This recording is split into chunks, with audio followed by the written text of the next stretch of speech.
जवळकर साहेब, एका गोष्टीचं आश्चर्य वाटतं, म्हणजे आपल्यासारख्या कोट्याधीशाचा मुलगा, नवकोट नारायण, तेच ते नवकोट नारायणचा मुलगा, माझ्यासारख्या सामान्य, अतिसामान्य, तेच ते अतिसामान्य माणसाकडे नोकरी मागायला येतो कसा?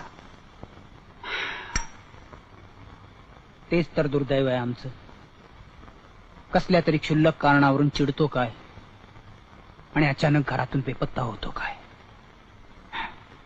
चालायचंच, आपल्यासारख्या श्रीमंत माणसाची मुलं अशीच हट्टे असायची. तेच तर सांगतोय मी.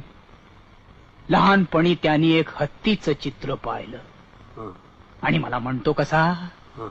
देदी दीदी, देदी म्हणजे मी. हं. लहानपणी मला तो देदी म्हणायचा. मला म्हणतो कसा, याला काय म्हणतात? मी म्हटलं याला हत्ती म्हणतात. तेव्हा मला म्हणतो कसा, मला याला बघायचंय.